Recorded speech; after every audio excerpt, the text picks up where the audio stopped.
সবাইকে জানাই স্বাগতম, সবাইকে জানাই স্বাগতম।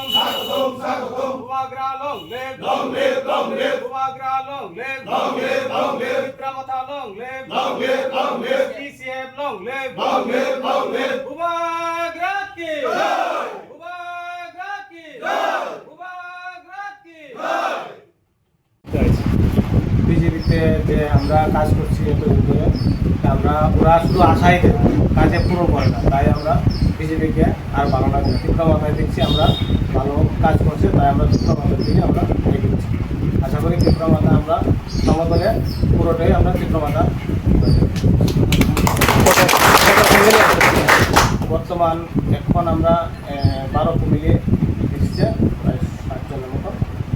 আগামী দিন পুরা 6 পঞ্চায়েত আছে, 6 পঞ্চায়েতের মধ্যে 6টা পঞ্চায়েতে আমাদের থাকে। বিজেপিতে কোন পদ আছে?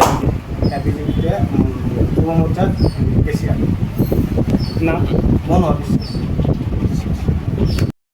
আজকে যারা নবগত আমাদের ডিসিএফের তাদের সবাইকে স্বাগত জানাই এবং আপনাদের সবাইকে সশস্ত্র অভিনন্দন জানাচ্ছি। আমি একটা মেসেজ দিতে চাই আমাদের ত্রিপুরা বিধানসভাতে। এখানে আমাদের মাননীয় মন্ত্রী আছেন উপস্থিত, বিশ্বজিৎ দেববর্মা মহাশয়।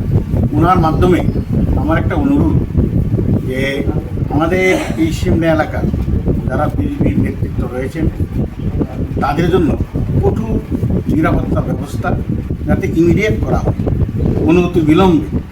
এর কারণ গত বেশ কিছুদিন যাবৎ লক্ষ্য করছি মানুষের যে পুঞ্জীবিত খুব গত 8 বছরে এটা এমন একটা জায়গা থেকে পৌঁছেছে, তার একটা স্বরূপ হচ্ছে এই যে আমাদের ডিসিএফে বা তীব্রমাথায় জয়েন করা।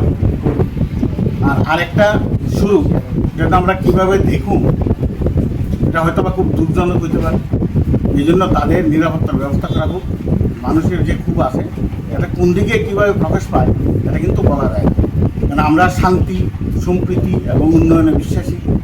এখানে ডিসিএফ এবং তীব্রমাথা আর বিশেষ করে সিমনা তো সবসময় একটা শান্তির জায়গা, সবাই জানে।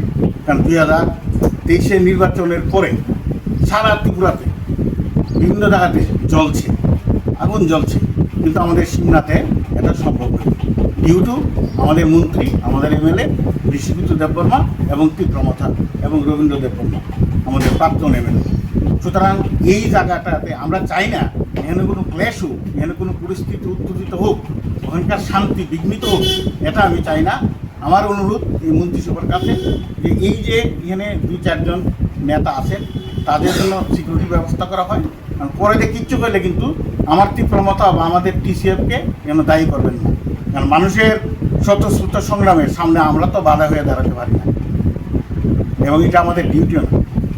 এই জন্য এটা আমার অনুরোধ। আর আজকে যারা এসে এখানে তাদের সবাইকে আমি অনেক অনেক ধন্যবাদ জানাই এবং আগামী দিনে আমাদের সিমনাতে হয়তোবা এমন একটা দিন আসবে এখানে বিজেপির কোনো চিহ্ন থাকবে, এটা সবাই হিসেবে।